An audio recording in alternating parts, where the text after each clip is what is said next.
Hello friends, welcome back to my channel. जय श्री कृष्णा। अश्वत्थामा ने ऐसा क्या किया, चलिए जानते हैं। महाभारत युद्ध से पूर्व गुरु द्रोणाचार्य अनेक स्थानों पर भ्रमण करते हुए हिमालय ऋषिकेश पहुँचे। वहाँ तमसा नदी के तट पर एक दिव्य गुफा में तपेश्वर नामक स्वयंभू शिवलिंग है। यहाँ गुरु द्रोणाचार्य और उनकी पत्नी माता कृपि ने शिव जी की तपस्या की। इनकी तपस्या से प्रसन्न होकर भगवान शिव ने उन्हें पुत्र प्राप्ति का वरदान दिया। कुछ समय पश्चात माता कृपि ने एक सुंदर तेजस्वी बालक को जन्म दिया। जन्म ग्रहण करते ही उनके कंठ से हिनहिनाने की सी ध्वनि हुई, जिसके उनका नाम अश्वत्थामा पड़ा। जन्म से ही अश्वत्थामा के मस्तक पर एक अमूल्य मणि विद्यमान थी, जो कि उसे दैत्य, दानव, शस्त्र, व्याधि, देवता, नाग आदि से निर्भय रखती थी। वह मणि अश्वत्थामा को बूढ़े, भूख, प्यास और थकान से भी बचाती थी। भगवान शिव से प्राप्त उस शक्तिशाली दिव्य मणि से अश्वत्थामा को लगभग अजय और अमर बना दिया था। महाभारत युद्ध के समय गुरु द्रोणाचार्य जी ने हस्तिनापुर मेरठ राष्ट्र के प्रति निष्ठा होने के कारण कौरवों का साथ देना उचित समझा। अश्वत्थामा भी अपने पिता की तरह अस्त्र शस्त्र विद्या में निपुण थे। महाभारत के युद्ध में उन्होंने सक्रिय भाग लिया। महाभारत युद्ध में वे कौरवों के पक्ष से एक सेनापति थे। उन्होंने घटोत्कच पुत्र अंजन पर्वा का वध किया। उसके अतिरिक्त द्रुपद कुमार शत्रुंजय, बाल्कनी, जयानीक, जयाश्व तथा राजा श्रुताहु का भी वध किया। उन्होंने कुंती भोज के 10 पुत्रों का भी वध किया। पिता पुत्र की जोड़ी ने महाभारत युद्ध में पांडव सेना को तितर बितर कर दिया था। पांडवों की सेना की पराजय देखकर श्री कृष्ण ने युधिष्ठिर को कूटनीति अपनाने का विमर्श दिया। इस योजना के अंतर्गत यह सूचना प्रसारित कर दी गई कि अश्वत्थामा का वध हो गया है। जब गुरु द्रोणाचार्य ने अश्वत्थामा के वध की बात सुनी तो उन्हें विश्वास न हुआ, तो उन्होंने धर्मराज से अश्वत्थामा की सत्यता ज्ञात करनी चाहिए। तो उन्होंने उत्तर दिया, अश्वत्थामा वध कर दिया गया, परंतु उन्होंने बड़े धीरे स्वर में परंतु गज कहा और मिथ्या वचन से भी बच गए। इस घटना से पूर्व पांडव और उनके पक्ष के लोगों की श्री कृष्ण के साथ विस्तृत मंथना हुई थी कि यह सत्य होगा कि नहीं, परंतु गज को इतने स्वर में बोला जाए कि श्री कृष्ण ने उसी पश्चात शंखनाद किया, जिसके शोर से गुरु द्रोणाचार्य अंतिम शब्द सुन नहीं पाए।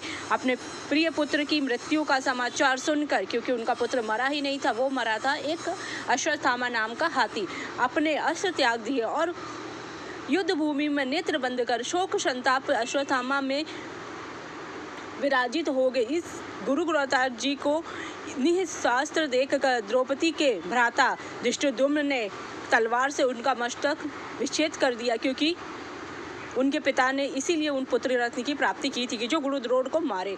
गुरु द्रोणाचार्य की निर्मम वध के पश्चात पांडवों की विजय होने लगी। इस प्रकार महाभारत युद्ध में अर्जुन के तीरों एवं भीमसेन की गदा से कौरवों का नाश हो गया। दुष्ट और अभिमानी दुर्योधन की जंघा भी भीम ने मल्ल युद्ध में खंडित कर दी। अपने राजा दुर्योधन की मृत्यु इस तरह अवस्था में देखकर अपने पिता द्रोणाचार्य की मृत्यु का स्मरण कर अश्वत्थामा अधीर हो गया। दुर्योधन जल बंधक की कला जानता था, सो जिस सरोवर के निकट गदा युद्ध हो रहा था उसी सरोवर में प्रवेश कर गया और जल को बांधकर छुप गया। दुर्योधन के पराजित होते ही युद्ध में पांडवों की विजय सुनिश्चित हो गई।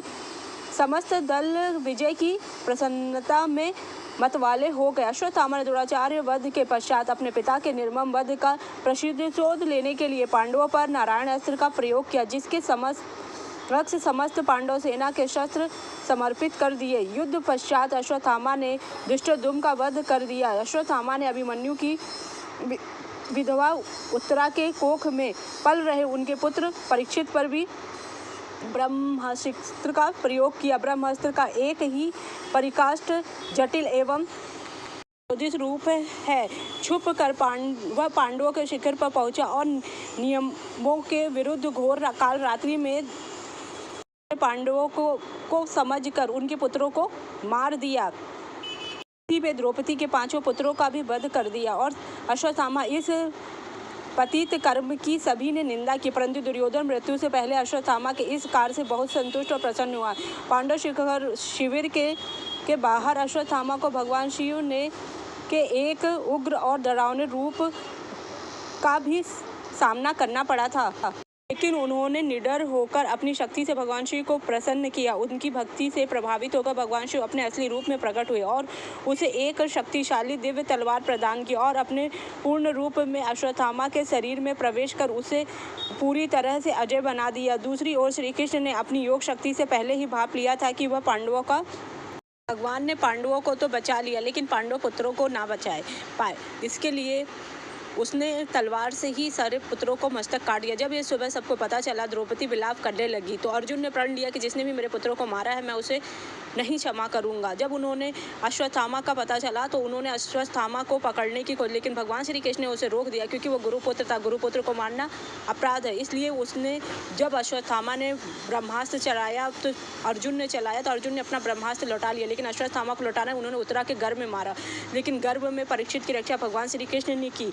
अश्वत्थामा ने युद्ध के दौरान ब्रह्मास्त्र का इस्तेमाल करके लाखों लोगों को मौत के घाट उतार दिया। फिर भगवान श्री कृष्ण ने कहा कि इसके मस्तक की मणि निकाल ली जाए और इसके सर पे छेद कर दिया जाए। अश्वत्थामा के माथे पर मणि निकालकर उसे तेजहीन कर दिया गया। अश्वत्थामा के मस्तक के घाव को कभी ना भरने का भगवान श्री कृष्ण ने श्राप दिया, क्योंकि उसने बहुत ही घटिया काम किया, क्योंकि उसने बच्चों की हत्या की। श्री कृष्ण ने अश्वत्थामा को अनंत काल तक दया, प्रेम, सहानुभूति और शांति के लिए भटकने